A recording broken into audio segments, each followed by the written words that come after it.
이 세상에서 성공을 하기 위해서는 무엇이 가장 중요합니까? 미천이 중요합니다. 미천.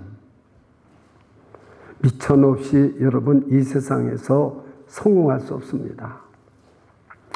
그래서 우리는 공부를 잘하든지 비즈니스를 잘하는 그러한 재능을 가졌든지 아니면은 자기 지연, 학연, 혈연 모든 걸 통해서 어떤 환경이 조성되지 않으면 우리는 이 세상에서 성공하기가 매우 어렵습니다.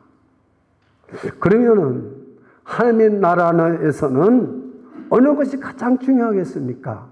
하나님의 나라에서는 믿음이 가장 중요한 것입니다. 믿음이.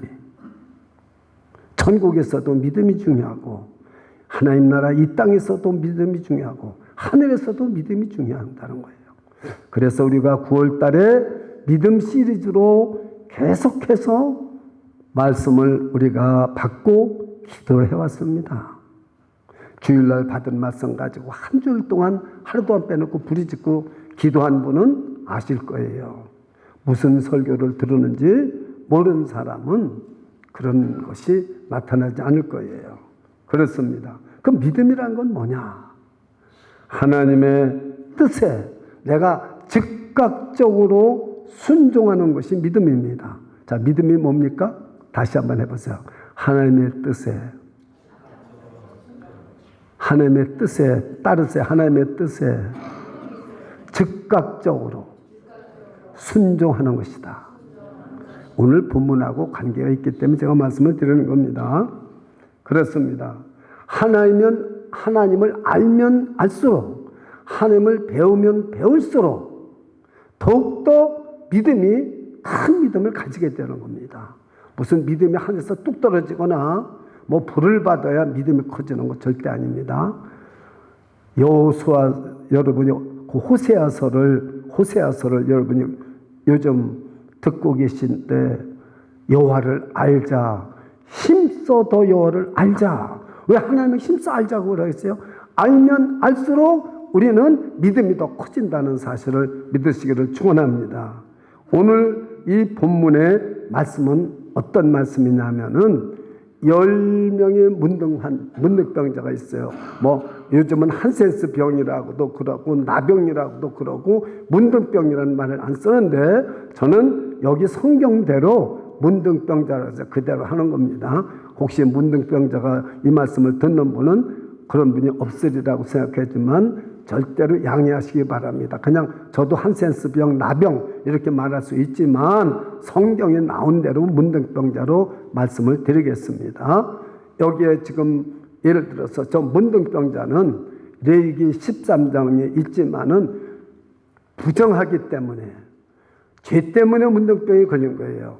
그래서 내가 이렇게 갈 때도 저기서 사람이 오면은 여기서부터 부정하다 소리를 질러야 돼요. 왜냐하면 이 문둥병이 전염된다고 생각했고 문둥병자는 절대로 같이 생활할 수가 없어요. 그래서 아무리 가정에서도 다 떠나가서 따로 살아야 돼요. 그래서 여기 지금 어디냐면 사마리아와 갈릴리 계곡이 있습니다. 말하자면 갈릴리도 북쪽인데 사마리아도 그 변방에 아무도 없는 그 사마리아와 갈릴리의 골짜기에 유대인 9명 문둥병자, 사마리아인 한 사람. 그걸 제가 어떻게 아느냐면은 예수님께서 그렇게 말씀하셨습니다. 여기 보면 18절에 보면 이 이방인 외에는 하나님께 영광을 돌리러 돌아온 자가 없느냐. 10사람이 다 깨끗함을 받았는데 한 사람 이에는 그게 유대인이란 말이에요. 유대인. 한 사람은 사마리아인 이방인이고 이 유대인들은 사마리아 사람을 개같이 취급했어요.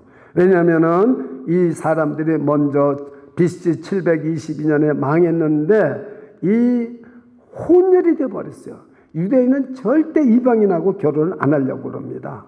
근데 완전히 이방인들이 압수르 사람들이 혼혈을 시켜가지고 그래서 그 사람들은 개같이 취급해서 사마리아를 절대 건너오지 않고 삥 돌아서 이렇게 갑니다.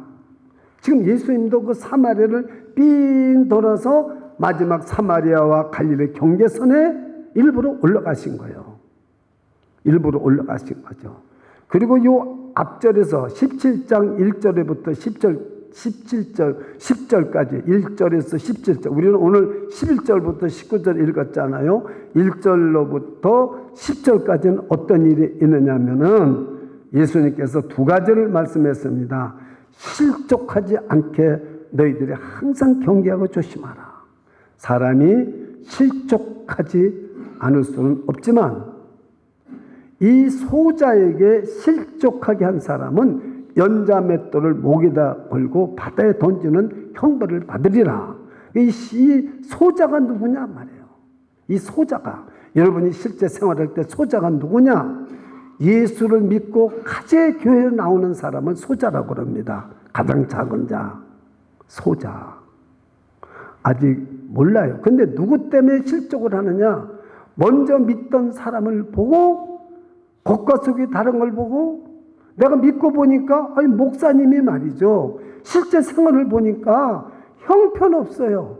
사모님 말고 딴 여자도 있고 그 다음에 아주 못된 짓은 다 하고 목사님이 이자놀이하고 이런 걸 보니까 그냥 실족해버리고 교회 안 나와요.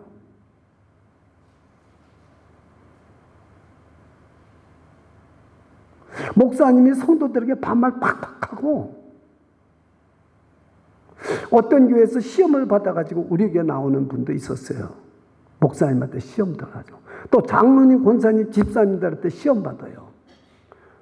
전 돈이 있다고 무시하고 공부 많이 했다고 무식한 사람 무시하고 그러니까 와 이거 바깥에서 예수 믿는 사람 생각했던 거하고 너무나 달라요. 그래서 이렇게 실족하게 하면은 너는 하나님한테 가면 무슨 벌을 받느냐? 연자맷돌을 목에다 가지고 바다에 빠지는 형벌을 받겠다. 그러니까 제자들이 또 뭐라냐면 하나님 우리에게 믿음을 다해 주소서.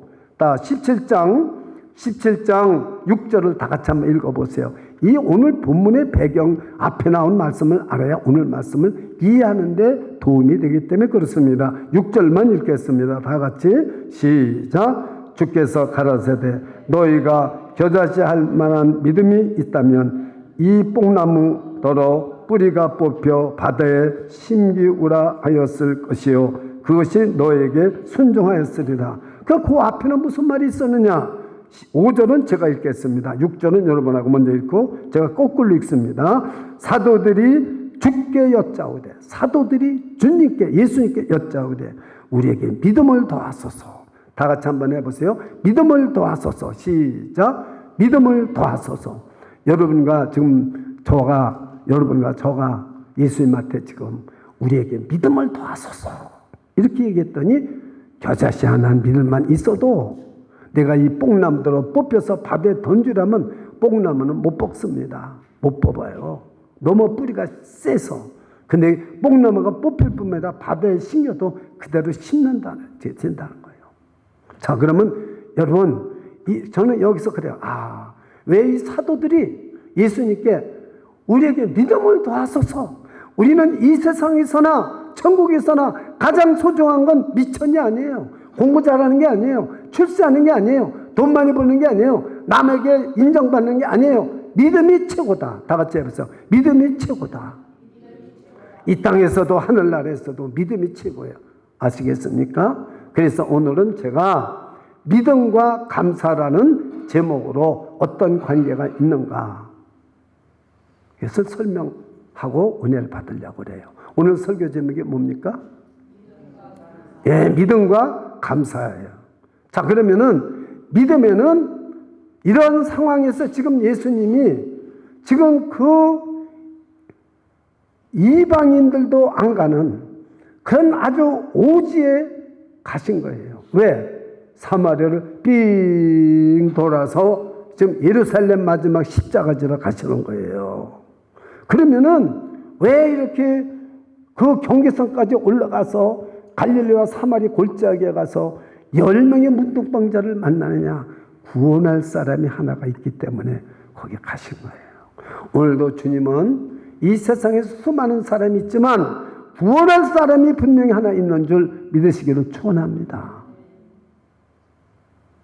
근데 10명의 문둥병자가 나와서 다 같이 한번 그래요. 합심해서 소리 질렀다.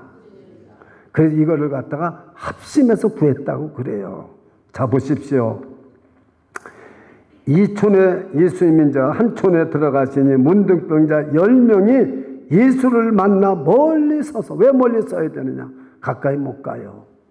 근데 이게 혼자 소리 지르는 거하고 10명이 소리 지르는 거하고 같을까요? 다를까요? 예? 다르죠? 예, 그럼 여러분이 한번 소리를 질러 보세요. 무슨 소리를 지르냐면, 여기서는 여러분은 문둥병자 아니니까 우리에게 믿음을 더하소서 해서 우리는 빼놓고 믿음을 더하소서 하고 소리 질러 보세요. 하나, 둘, 셋 해서 맞춰서 한번 해보세요. 얼마나 큰가? 시작! 안 하는 사람이 있어요. 입에다 자꾸 딱 잠그고 안 해요. 괜찮아요. 안 해도. 성경에서 하는 말 없으니까. 저는 왜 그러냐면 여러분을 지금 하나님의 은혜와 능력이 임하게 하려고 저는 그러는 거예요. 괜히 하는 게 아니에요. 다시 한번요. 왜냐면 사도들도 예수님한테 죽게 이렇게 했는데 믿음을 더하소서. 이 시간에 우리에게 믿음이 더해져야 돼요. 그렇습니까? 안 그렇습니까? 한 번만 더 믿음을 더해서 크게 한번 소리 지르겠습니다. 제가 여러분 안 쳐다보고 여기를 쳐다보고 있을 테니까 소리 한번 크게 해보세요. 하나, 둘, 셋. 믿음을 더하소서. 그래도 한 사람 안 해. 다 하는데 한 사람은 그래도 안 해. 예. 여러분, 오늘 믿음이 더해져야 됩니다. 하나님을, 예수님을 알면 알수록 우리의 믿음이 커지는 거예요. 믿으십니까? 근데 이 10사람이 멀리 떨어져 있어도, 그래서 저는 이 성경을 묵상하면서 지금 나 혼자서 예수님한테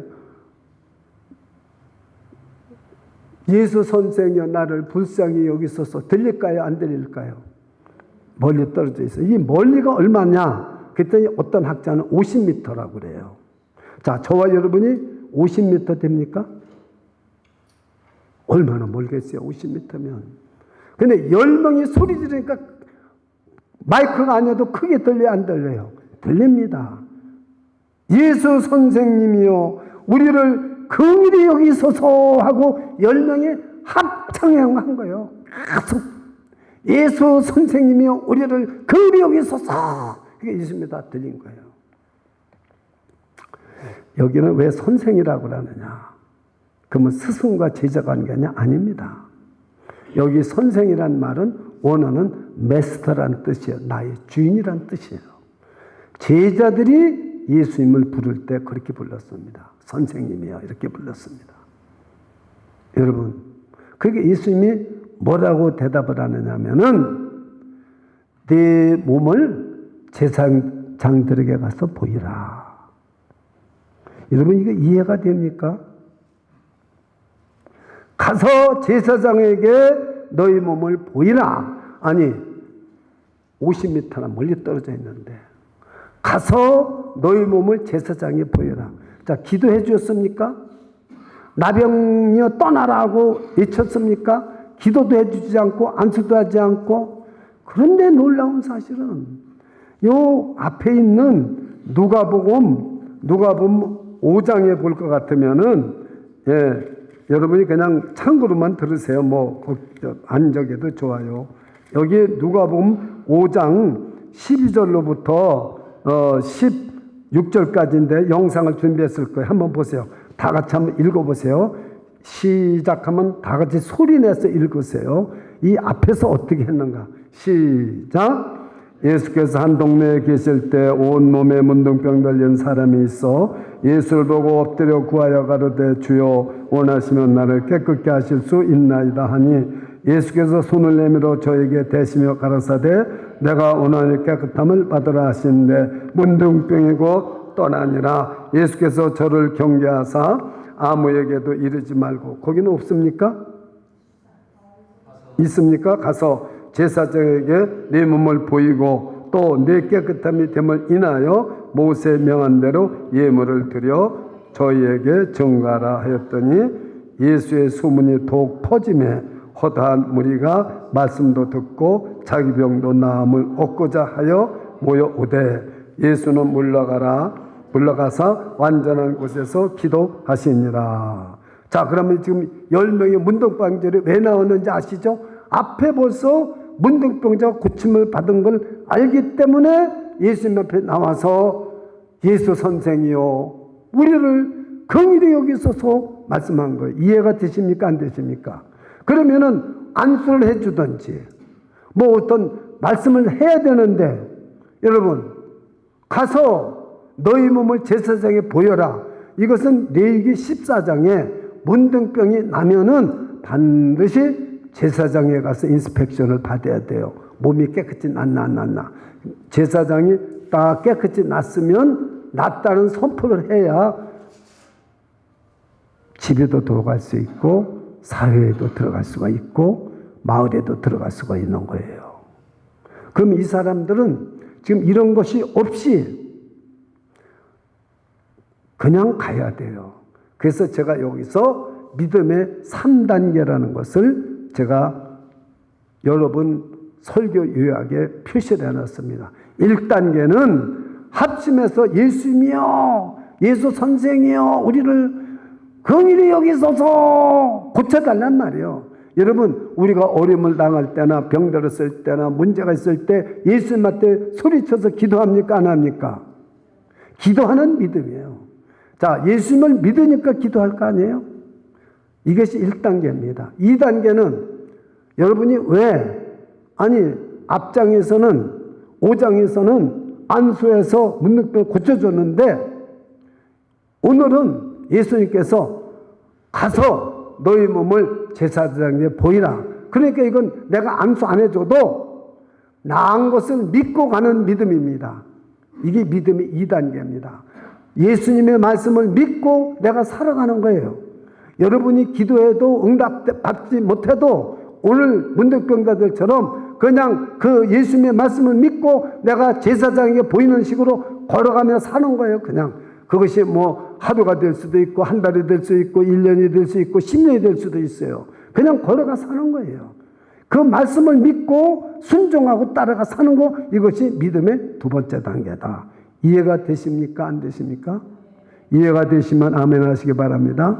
예, 이해가 되셔야 됩니다. 이게 믿음의 3번째 단계예요.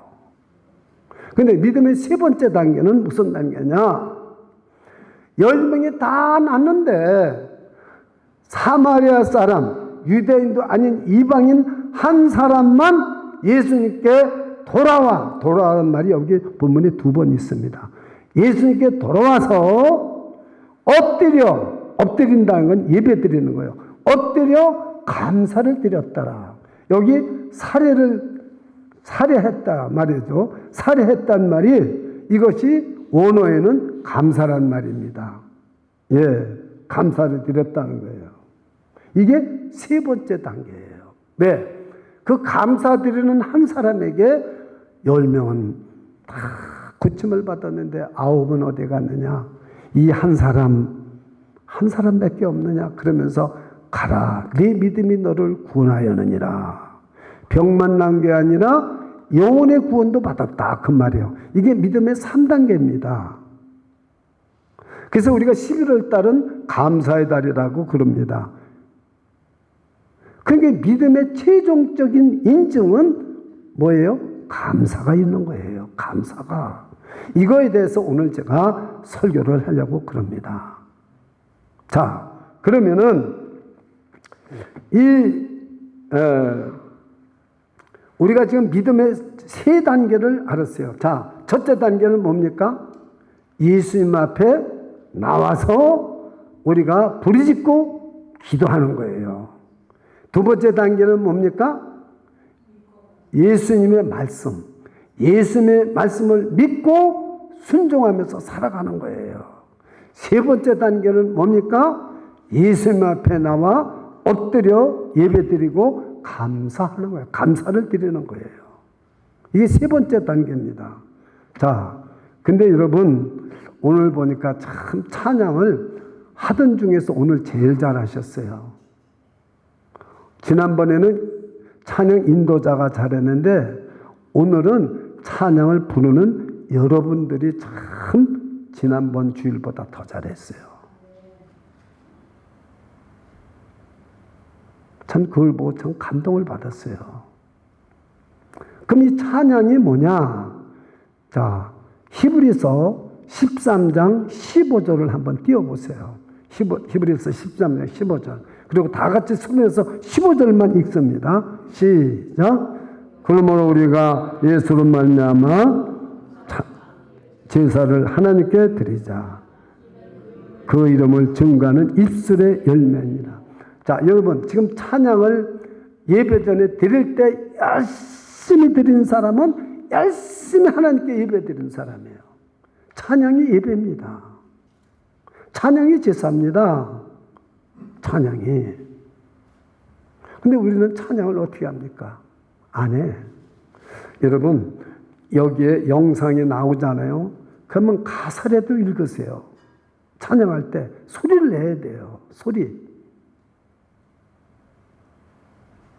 저는 음정이 잘 안 맞더라도 여기서 크게 하려고 애를 씁니다. 찬양을 크게 해야 돼요. 왜? 하나님 앞에 제사거든요. 예배의 찬양이. 그러니까 자 보세요. 예배 전에 찬양 드리겠습니다. 맞아요? 틀려요?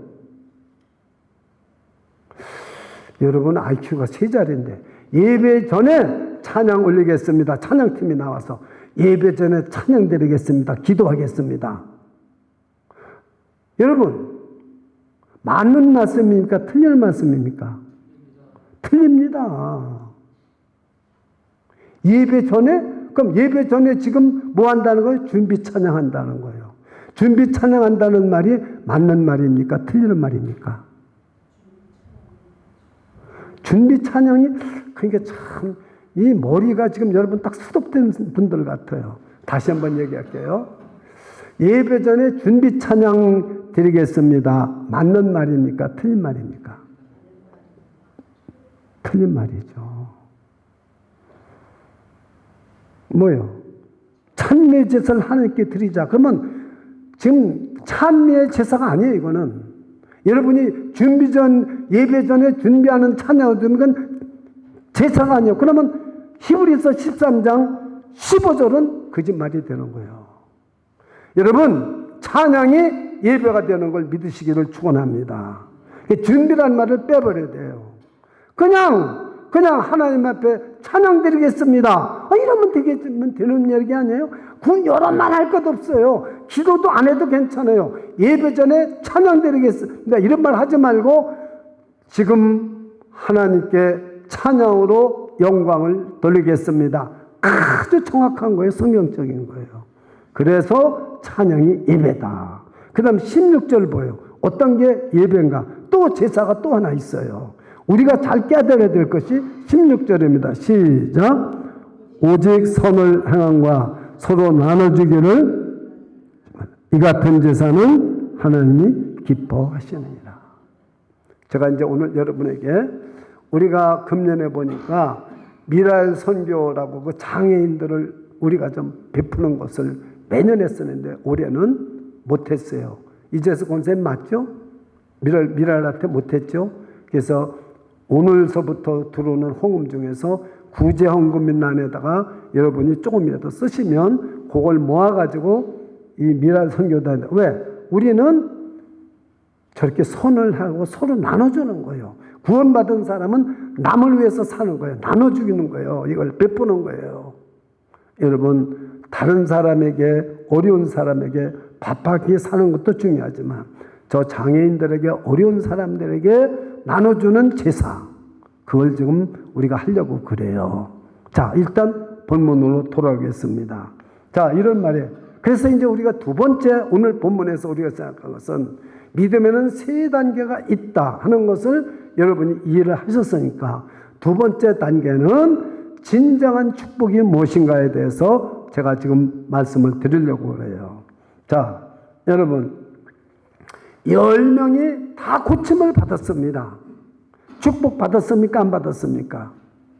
받았습니다. 그런데 9명은 너무 나은 것이 기뻐가지고 어디로 갔어요? 제사장한테 보이려고 갔을 거 아니에요. 그런데 유대인들 9명은 다. 근데 이 사마리아서 이방인은 난 걸 알고 나를 고쳐주신 분이 누굽니까? 예수 그리스도십니다. 예수님이세요. 나에게 은혜를 베풀어 주신 분이 누굽니까? 예수님이에요. 그 예수님 앞에 돌아와 가다가 아이고 나를 고쳐주신 분, 내가 이 문둥병을 고침을 받는다고 생각은 못했죠. 내 인생 이기로 끝난다고 생각한 절망과 그 인생을 포기했었는데 여기서 고침을 받고 예수님께 되돌아왔어요. 되돌아와 예수님께 엎드려서 감사했어요. 그러니까 예수님이 뭐라 하면 네 믿음이 너를 구원하느니라.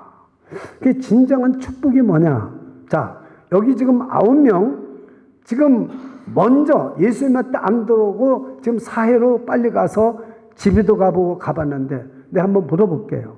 혹시 그 아내가 시집을 갔는지 남편이 문둥병 들렸을까 집에 있는지 여러분 알 수 있습니까? 없습니까? 예? 아니 모르면 모른다고 그래요. 성경에 안 나와 있으니까 몰라요. 그러나 우리가 생각할 때는 내가 문둥병을 고쳤다고 해서 내가 특별한 사람이 됐습니까? 보통 사람 수준에 이제 이르렀습니까? 보통 사람 수준에 이르렀어요. 그러니 아내가 내가 생각해 보는 거예요. 내가 문둥병에 걸려서 몇 년이 있었는지는 모르지만 문둥병은 고치는 병입니까? 못 고치는 병입니까? 못 고치는 병입니다. 그러면 내가 만약에 아내가 있다면 집에 있을까요? 혹시 딴 데로 갔을까요? 모릅니다. 또 내 자녀들이 훌륭하게 컸을까요? 내가 가장으로서 책임을 못하니까 잘못됐을까? 염려가 있을까요? 없을까요? 염려가 있습니다. 우리가 문둥병 고쳤다고 우리가 인생이 다 된 게 아니에요. 어떤 사람이 직장이 없다가 직장을 얻으면 내가 세상에 성공한 사람 같이 여기지만 직장 다녀보면은 언제 집을 사고 직장 다니면서 또 상사와 관계나 어려운 문제가 수없이 생깁니다.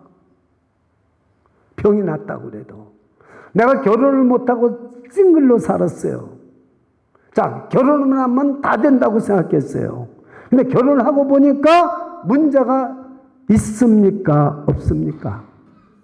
많습니다. 있는 게 아니라 많습니다. 여러분 다 살아보셨잖아요. 제가 이혼을 하는 사람 그 통계를 보니까 금요일 날 말씀드렸지만은 이혼을 하는 사람의 여러분 뭐 경제적인 문제 무슨 다른 거 문제는 7%가 그랬는데 13%밖에 안 되는데 그 성격이 안 맞는다고 그러는 사람은 47%래요. 성격이 안 맞아서 못 산다. 자, 결혼하고 나면 문제가 심각합니까? 안 심각합니까? 심각합니다. 죽을 때까지. 그래서 이를 갈고 살다가 60세, 70세 돼서 이혼한 사람이 요즘 부쩍 늘었습니다. 부쩍 늘었어요. 성격이 안 맞는다고 그래서. 자, 결혼한다고 해서 인생이 다 된 것 같아도 문제가 심각하다는 거죠. 이 병을 9명이 고쳐서 예수님한테 도르지 않고 갔다고 해서 문제가 수없이 나옵니다. 그러면 이 구원받은 사람은 지금 어떤 사람이 진정한 축복받은 사람이냐를 9명과 한 사람을 지금 우리가 깨달아야 되기 때문에 말씀을 드립니다. 이 병 고친 사람은 구원을 받았다고 하는데 예수님이 제사장이 된 거예요. 이 사마리아 사람의.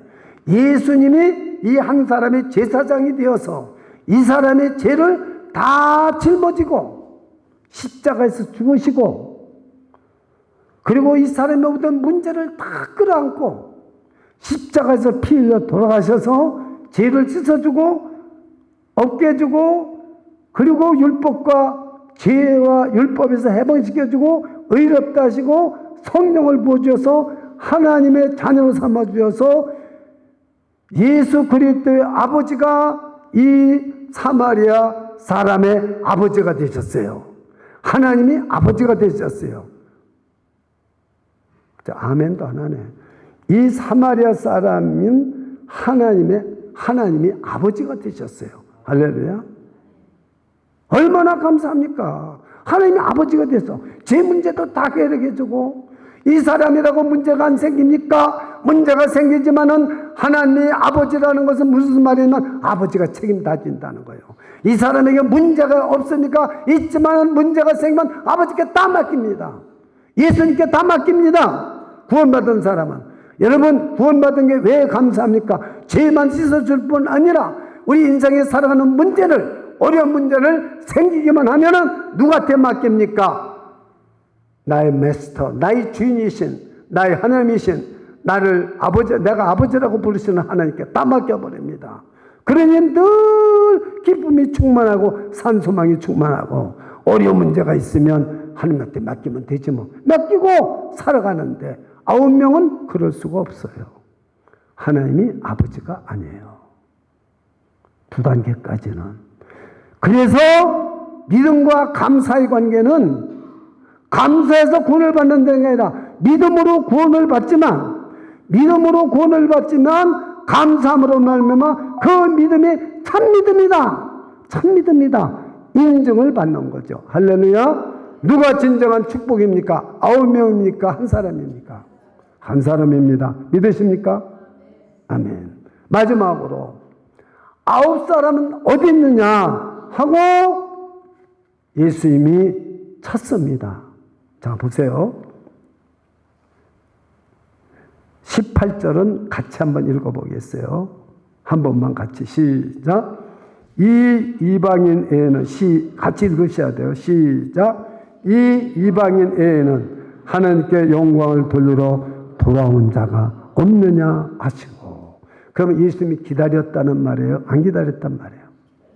기다렸습니다.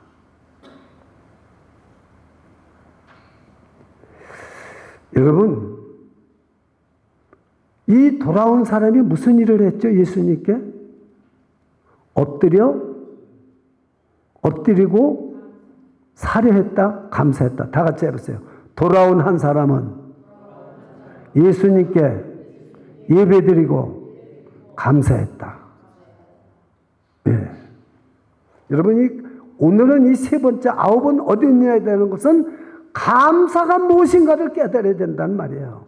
그래서 이 11월 달 감사 시리즈로 제가 설교를 할 건데, 첫 번째 믿음과 감사는 어떤 관계가 있는가를 오늘 설교하고 나서 다음 주일도 감사가 뭐라는 것을 제가 여러분과 함께 은혜를 나누려고 계획을 짠 겁니다. 그러면은 우찌무라 간조라는 일본의 유명한 사람이 감사라는 게 뭔가에 대해서 설명을 했어요. 여러분, 하나님이 우리를 저주하신다는 거, 죄를 지면은 저주하신다는 거예요, 하나님이. 그러면 죽이신다거나 뭐 그러는 게 아니에요.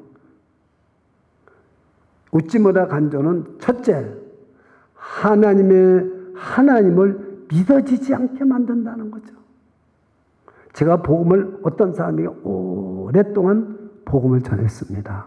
그런데 100% 다 믿겠습니까? 안 믿는 사람도 있겠습니까? 안 믿는 사람도 있잖아요. 혹시 여러분 이 설교를 듣는 중에 하나님이 믿어졌다, 안 믿어졌다 하는 분은 오늘 이 말씀을 듣고 하나님께 돌아오시면 됩니다. 그래서 하나님이 우리에게 저주를 주시는 것은 무슨 병을 주신다든가 어떤 무슨 죽인다든가 그런 게 아니라 하나님을 믿지 못하는 불신앙을 갖게 해준다는 거예요. 저주가. 두 번째는 하나님의 말씀을 들어도 귀가 막혀요. 그래서 귀가 있어도 듣지 못해. 깨달지 못해요. 즉 이렇게 다 쌈쌈 은혜 받고 아멘 해도 나는 노멘이요. 안 해. 죽어도 안 해. 아멘 안 해요. 나는 늘 이 앞자리에서 아멘 크게 하던 그 집사님을 지금도 기억해요. 설교만 하면 아멘 하던 분은. 근데 아무리 은혜로운 말씀을 들어도 귀가 막혀서 아멘 안 해요. 하나님께 영광을 못 돌려요. 이게 두 번째 저주라는 거예요. 세 번째는 뭐냐? 세 번째는 감사하는 마음을 없애가지고 이 마음이 메말라게 해준다는 거예요. 메마르게. 이 세 가지를 우찌무라 간주책에 나와 있습니다. 하나님이 저주하는 사람 세 가지. 하나님을 못 믿게 한다. 믿어지지 않아요. 말씀을 들어도 은혜가 안 돼요. 귀가 딱 막혀가지고 들어지를 않아요. 하나님 말씀이 안 들어와요. 세 번째는 감사하는 마음이 없어서 마음이 황폐해지고 메말라진다는 거예요. 자, 그러면 사람도 생각해 보세요. 자, 우리 사람끼리 여러분 사귀는 사람이 있는데 여러분에게 아이고 감사해요. 아이고 참 감사합니다. 이런 사람하고 아무리 여러분이 베풀고 아무리 그 사람들 위해서 기도해주고 아무리 친절하게 해도 그 사람한테 1년 12달 가도 2년이 가도 감사하다는 말을 한 번도 못 들어.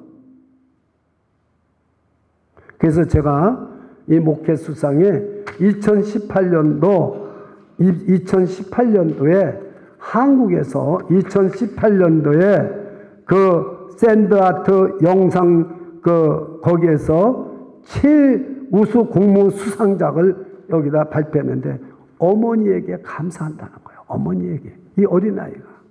근데 그 다 쓰러져 가는 빌라에 사는데 그것도 단칸방이야. 자기 방도 없어. 그런데 자기 친구가 야 비가 오는데 저 빌라 좀 봐라.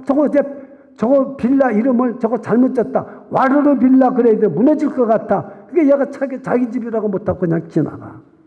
근데 그 어머니가 부끄러웠어요. 그런데 나중에 어머니에게 정말 사랑하고 어머니가 이제 암에 걸렸는지 무슨 병에 걸렸는지 검사를 받아야 돼요. 어머니 오래오래 사세요. 어머니 사랑해요. 진짜 어머니 사랑해요. 그래서 이 공모작에 우승을 찾았어요. 어린애가 진 거예요. 여러분, 그 다음에 카네기는 이 감사에 대해서 어떻게 얘기했느냐. 배은망덕한 것은 야생초 들풀 같아서 기르지 않아도 쑥쑥쑥쑥 들풀은 잘 자라는데 장미꽃은 길러야만이 아름답게 꽃을 핀다는 거예요. 장미꽃 그냥 놔두면 여기도 보지만 장미꽃 참 형편없어요. 그런데요, 화분이나 길른 장미꽃을 보면 그 길러서 가지도 쳐주고 거름도 주고 보면 장미꽃은 길러야 아름답습니다. 감사는 장미꽃과 같다는 거예요. 길러야 되고 훈련받아야 된다는 거죠. 그래서 여러분들이 잘 아는 오프라 원프리 아십니까? 오프라 원프리가 무슨 사람이에요? 흑인 맞고요. 또 그 다음에 언론인, 토크쇼의 여왕. 쉽게 말하면 토크쇼의 여왕.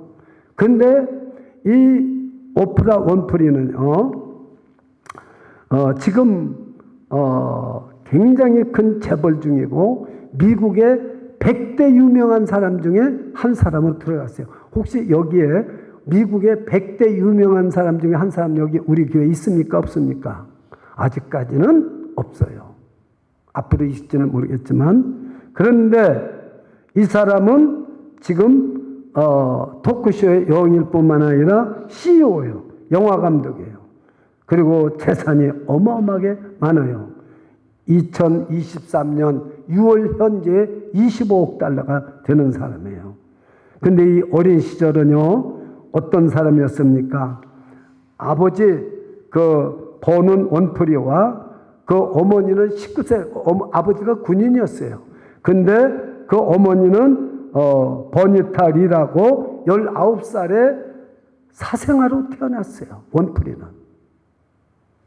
이게 정식 결혼을 못하는 사이에 사생아로 태어나는데 너무나 19살 된 이 어머니가 아이를 기를 수가 없어요. 6살까지는 애할머니 집에 가서 하는데 애할머니가 나이가 먹어서 돌아가시게 되니까 이 9살 먹은 아이를 또 이렇게 딴 집에 보내가지고 기르는데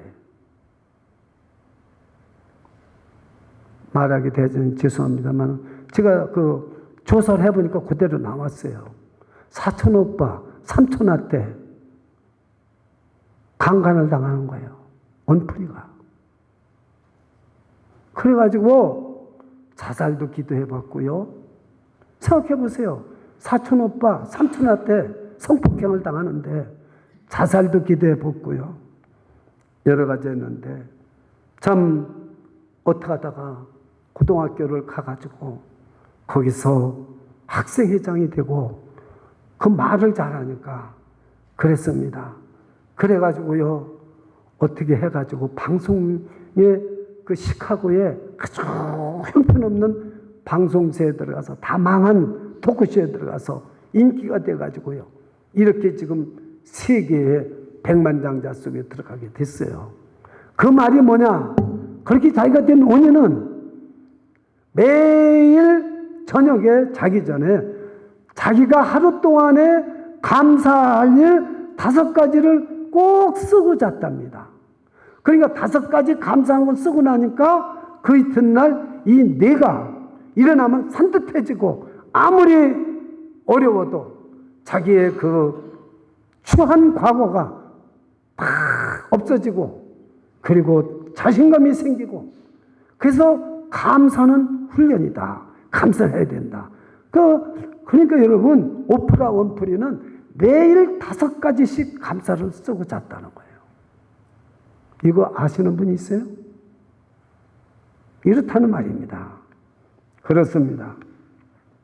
여러분, 시편, 이 감사가 왜 이렇게 중요하냐? 이건 성경적으로 그러면 세상 사람들이 했대서 나도 아니에요. 성경이 어떻게 써 있느냐를 여러분 생각해야 돼요. 오늘 성경에 돌아와서 감사는 엎드려서 감사하는 사람은 가라, 내 믿음이 너를 구원했느니라. 근데 성경이 여기만 있는 게 아니에요. 시편 50편 23절에는 어떻게 기록되어 있는가? 다 같이 한번 읽어보세요. 시작. 감사로 제사 드리는 자가 나를 영화롭게 하리니 그 행위를 옳게 하는 자에게 내가 하나님의 구원을 보이리라. 할렐루야. 자, 여러분이 구원 받으셨습니까? 안 받으셨습니까?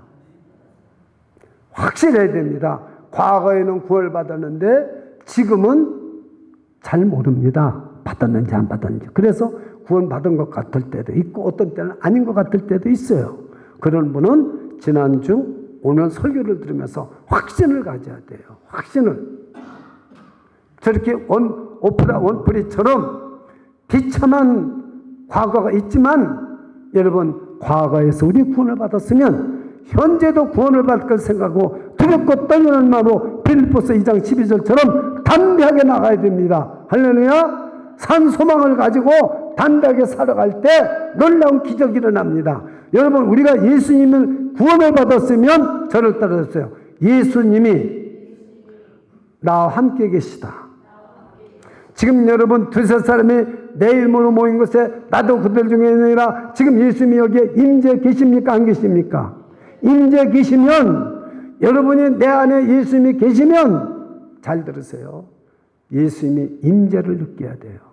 찬송을 부를 때도 느끼고 말씀을 들을 때도 느끼고 기도할 때도 느끼고, 느끼면 많은 사람들이 임재만 얘기하고 그 다음에 끝이야. 하나님의 임재를 체험하십시오. 임재를 체험해서 쏘아. 이걸 여러분이 알아야 돼요. 하나님이 나에게 임재하시면, 저를 따르세요. 하나님이 나에게 임재하시면 나를 통치하시고 다스린다. 할렐루야. 내가 아무리 어떤 일이 있어도 나를 다스리고 통치한다는 말은 내 문제를 해결해 주신다는 거예요. 할렐루야. 나의 피할 길이 되신다는 거죠. 어둡고 캄캄한 길에도 빛을 비춰주시고 살 길로, 성공할 길로 인도하시는 주님이신 것을 믿으십니까? 이것이 바로 하나님의 임재입니다. 오늘도 하나님이 저와 여러분 가운데 임재하시기를 주님의 이름으로 축원합니다. 축원합니다. 그렇습니다. 그래서 여러분, 오늘 말씀을 마치면서 3가지를 제가 여러분과 저가 한번 작정하고 적용을 해보려고 그럽니다. 첫째는 다 같이 한번 저를 따라서 해보세요. 주신 은혜에 감사하자. 이 지금 구원받은 한 사람 9명은 빨리 가서 어떻게든지 세상에서 잘 살으려고 갔어요. 그런데 이 한 명은 오직 나를 고쳐주신 예수님께 감사드리자. 주신 은혜에 감사하자. 저와 여러분에게 우리 예수님이 주신 은혜가 많습니까? 적습니까? 많습니다. 저도 이 설교를 준비하면서 나에게 어려운 일만 생각하지 말고 주님이 나에게 주신 은혜가 얼마나 많은가 생각해 봤더니 이루 말할 수 없더라고요. 이루 말할 수 없어요. 이루 말할 수가 없어요. 주신 은혜가. 어제도 제가 설교 준비를 다 해놓고 지금 제가 이렇게 걸었어요. 걸으면서 너무나 하나님한테 감사한 거예요. 하늘 우러러보면서 하나님 감사해요. 내가 이렇게 걷는 것도 불편하고 부목사님의 도움을 받아서 1년이라는 기간 동안을 치료받아도 낫지 않았는데 하나님의 은혜로 이렇게 제 다리를 낫게 해주고 무릎을 양다리를 낫게 해주셔서 이제는 연골 주사도 안 맞고 이제는 염증 주사도 맞지 않고 만식도 먹지 않아도 저렇게 고쳐주셔서 새벽에 고쳐주셨어요. 그래가지고 저를 이렇게 지금 걷게 한다는 거 너무나 감사해요. 다리가 안 아플 때 한 바퀴 도는데 15분 걸렸는데 다리가 아파서 쩔뚝거리고 내가 운동 안 하면 안 된다 해서 이렇게 하면 내가 다리가 굳어서 나는 휠체어를 탈 수밖에 없는데 내가 휠체어를 타면 누가 나를 케어해 줄까 생각하니까 아무도 없어요. 내가 지금 건강해야 아내를 케어해 줄 수 있고 옆에서라도 지켜주는데 그래서 그 아픈 과를 가지고 30분이 걸려도 그것을 돌아봤는데 한 바퀴 이상 죽어도 못 걸었어요. 그런 사람이 지금 옛날 정상 15분대를 3바퀴를 도는데요. 나하고 같이 돈 사람이 그래요. 목사님 15분보다 더 짧게 걸린 것 같아요. 내가 재보니까 좀 작게 걸렸어요. 이 은혜, 이 주신 은혜 얼마나 감사합니까? 오늘도 교회 아침에 왔는데 너무나도 날씨가 좋아요. 그래서 이 둘레를 도니까 11분이 걸렸어요. 이 동네 한 바퀴 이렇게 또 요거 도니까 너무 감사한 거예요. 주신 은혜가 얼마나 많습니까? 그리고 여러분과 함께 이렇게 주일마다 예배드리고 새벽마다 예배드리고 3일 수요일날 여러분 고린도전서를 제가 성경을 강의하고 금요일날은 미가 선지자를 여러분 강의하며 이렇게 정말 예배 드린다는 게 얼마나 주신 은혜가 감사한지 몰라요. 다 같이 주신 은혜에 감사하자. 그리고 저에게 이 손녀딸들을 주고 이거 얼마나 감사한지 몰라요. 여러분을 저와 함께 믿음 생활하게 해주고 얼마나 감사한지 몰라요. 이해도 뭐 이럴 수 없이 많아요. 근데 제가 감사한 것을 표현하지 못했다는 거죠. 야, 저는 그 인터넷을 뒤져보면서 그 오프라 온프리가 매일 5번씩 감사했다는 것은 처음 알았어요. 두 번째, 즉각 감사하자. 이 즉각이라는 말이 못 알아들으면 어떻게 해야 될지 모르지만 즉각 감사하자. 여러분 9명도 감사할 마음이 있었을까요? 없었을까요? 있었으리라고 생각합니다.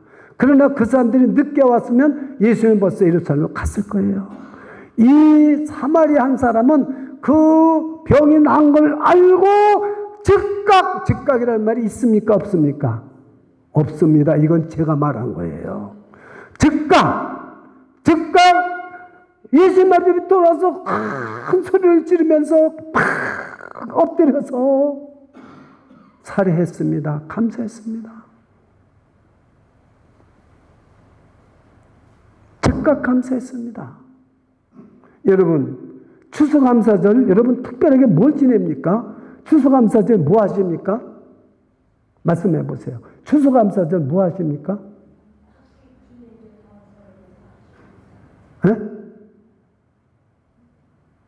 추수감사절 할 게 뭐 있어요? 헌금하는 것밖에 없어요. 추수감사절 헌금밖에. 감사 예물 드리는 것밖에 없어요. 감사 예물밖에 드리는 거 없어요. 뭐 우리가 할 게 있습니까? 하나님 앞에.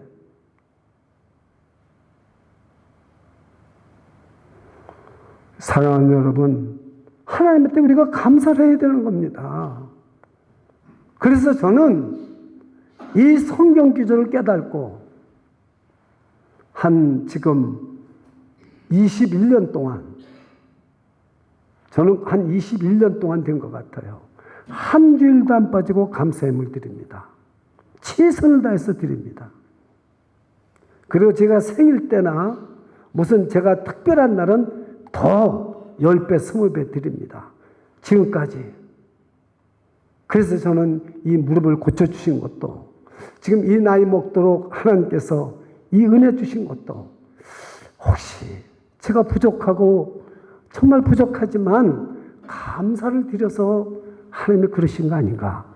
왜? 그래서 이렇게 제가 감사를 드리면 하나님 임재가 있고 하나님이 나를 다스리고 통치해 주시는 거 아닌가. 저는 이렇게 깨달았단 말입니다. 그래서 즉각으로 감사를 해야 된다. 저는 이 말씀을 드립니다. 세 번째는 뭐냐면은 어떤 말씀이냐면은 여러분 하루에 여러분들이 3가지씩, 여러분 오프라 원프리는 5가지씩 썼지만 여러분은 하루에 3가지씩 감사 노트를 가지고 오늘 저녁부터 감사를 한번 써보라 이거죠. 오늘 하루에 감사한 것이 무엇인가? 그걸 한번 써보라는 거죠. 감사 노트 가지고. 그리고 또 하나는 감사 주일에 뭘 하겠습니까? 하나님한테 헌금하는 거에는.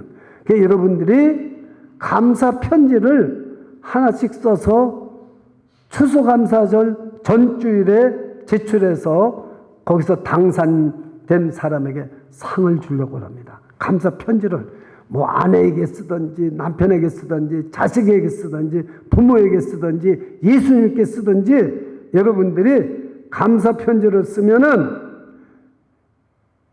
다음 주입니다. 그러니까 12일까지 와야 심사를 해서 19일날 상을 주겠다 이거죠. 상 드립니다. 왜냐면 여기 목회 수상에도 그 공모작 중에서 최우수된 사람을 뽑았다는 것은 상을 줬다는 거죠. 그러니까 여러분들이 감사 편지를 1장 넘어 쓰면 안 돼요. 1장. 이런 정도 사이즈의 1장을 쓰셔야 돼요. 써내시면 12일 주일까지 그것을 가지고 제가 보고서 기도해보고 제일 우수하다고 생각되는 데에는 엄청난 상을 부상으로 당선작을 발표하고 그리고 목회 수상에 올려주고 웹사이트 우리 교회에 올려주고 큰 상을 드리겠다 그 말씀입니다. 이건 설교하면서 약속하는 거예요. 예, 그러니까 여러분들이 꼭 감사 편지를 써보시기 바랍니다. 저는 감사 편지를 쓰려고 하니까 우리 아내에게 감사 편지를 한 장 쓰려고 그래요. 우리 아내에게. 여러분에게 쓰고 싶은데 여러분에게 쓰면은 여러분 한 사람 한 사람 앞에 5장씩만 쓰려고 해도 100장이 넘게 될 것 같아요. 그래서 못 쓰고, 예. 제일 정말 그래도 이 감사 편지가 필요한 사람은 우리 아내가 아닌가 해서 우리 아내한테 내가 지금까지 21년 동안 감사한 내용을 압축해서 쓰려고 그래요. 여러분 감사 편지를 1장씩 꼭 누구에게나 한번 써보시기 바랍니다. 제가 그 감사 편지로 막 인터넷에 도배를 했는데 그 어린이가 쓴 것은 한 줄씩도 감사 편지를 한 줄씩으로 이렇게 인터넷에다 쓴 게 있더라고요. 한 줄씩. 그런데 뭐냐면 나는 사람으로 태어난 게 감사합니다. 이렇게 썼더라고요. 예, 참 여러분, 어린이들이 그 기발한 아이디어를 가지고 있습니다. 오늘 여러분 말씀을 마칩니다. 믿음과 감사의 관계는 어떤 관계냐? 이것을 오늘 본문을 통해서 깨달는 것이 가장 중요한 것입니다. 믿음의 3단계는 뭐냐? 진정한 축복이 무엇이냐? 9은 어디 가느냐고 찾으시는데, 오늘도 감사하지 못하면, 여러분이 지금 감사 편지를 쓰자고 하는데도 안 쓰면 예수님이 9은 어디 갔느냐? 이 9 중에 여러분이 들어가는 게 좋겠습니까? 한 사람 사마리아 사람이 되는 게 좋겠습니까? 네? 어디가 좋겠어요? 사마리아 사람 한 사람이 되는 게 좋을 줄 믿습니다.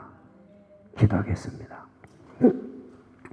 아버지 하나님, 믿음과 감사의 관계를 살펴보면서 본문에서 하나님이 주신 말씀에 따라 은혜를 나누고 선포했습니다. 성령 하나님께서 깨닫게 해주시고, 우리가 참으로 이 9사람 속에 들어가 있는 내 자신이 9사람 부류 속에 들어가 있는지, 이 사마리아 한 사람처럼 이 한 사람 속에 들어가 있는지를 양심적으로 진심으로 깨달아서 이 시간 다 우리가 사마리아 사람 한 사람처럼 믿음으로 최종 인정을 받는 네 믿음이 너를 구원했느니라 주님의 말씀대로 이루어지는 우리 한 사람 한 사람 되게 하여 주시옵소서. 예수 그리스도 이름으로 간절히 기도드리옵나이다. 아멘.